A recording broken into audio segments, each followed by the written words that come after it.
Going into Now You See Me, Now You Don't, released in 2025, my expectations were honestly on the lower end of the spectrum. All of people online were tearing this thing apart before I even stepped into the theater, and that definitely got into my head. Plus, I've always had mixed feelings about this franchise's trajectory. I love the original. Genuinely one of my favorite heist or magic movies ever, but part 2, not a fan.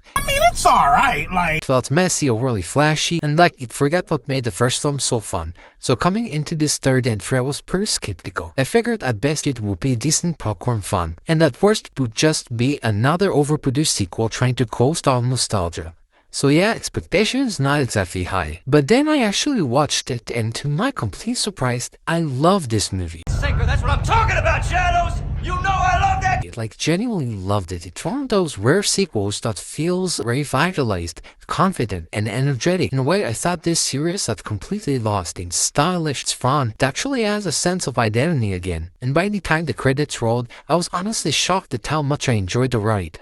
The positives? There are a lot of them, so let's go one by one. First off, the cinematography is fantastic. It's slick, colorful, and dynamic in all the ways this franchise needs. The camera movement during the magic sequence is incredibly smooth, and the visuals genuinely feel like they're pulling you into this world of illusions and misdirection. Second, the acting is really strong. The returning cast is easily the highlight here. Jesse Eisenberg and Woody Harrelson absolutely fall back into these roles like they never left. Their chemistry, their banter, the way they delivered this mix of arrogance and charm, that's the heart of the franchise, and it works beautifully here. The story is surprisingly engaging too. It's not just a rehash of the previous plots, it actually feels like a cohesive continuation. The villain is one of the stronger ones this franchise has had, with motivations and presence that elevate the tension rather than distract from it. And then there's that sequence, the one everyone is going to remember, the upside down room fight or magic scene.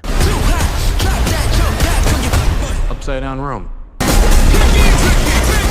This thing is wild. It's visually insane, super creative, and feels like the filmmakers saw Inception's hallway fight and said, let's try our own spin on that. It's easily one of the coolest things in the entire trilogy.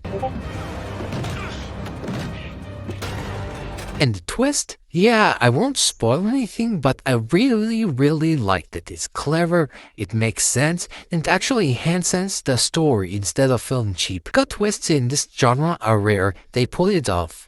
Now, mixed category, the new characters. Yeah, I'm conflicted. The new trio is extremely annoying at times. They have their moments, but overall they don't match the energy or charm of the original cast. It feels like the movie wants them to be fan favorites, but they just don't learn nearly as well. Picking locks since before she was born. When does he start the lock picking? Don't rush me. Mind if I just,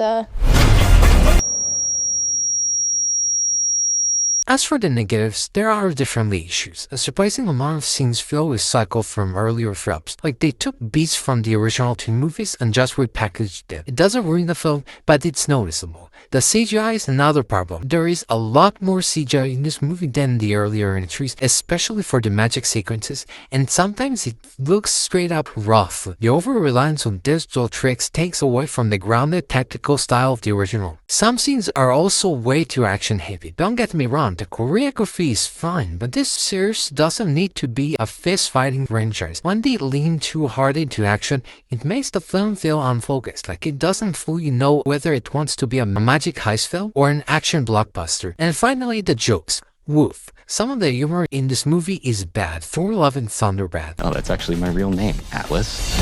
Would your mom have sex with a map? That's not funny. Cringe lines, forced banter, jokes to completely kill the tension. Luckily, they're not constant, but when they hit hard in the worst way. Overall, though, I really love this movie. It's easily the most fun I've had with the franchise since the original.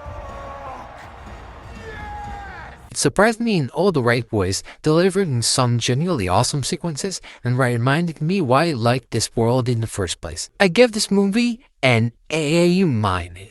Super enjoyable, stylish, and way better than expected. To wrap things up, that's my full breakdown of Now You See Me, Now You Don't. But now I want to hear from you. Did this one surprise you like it did me?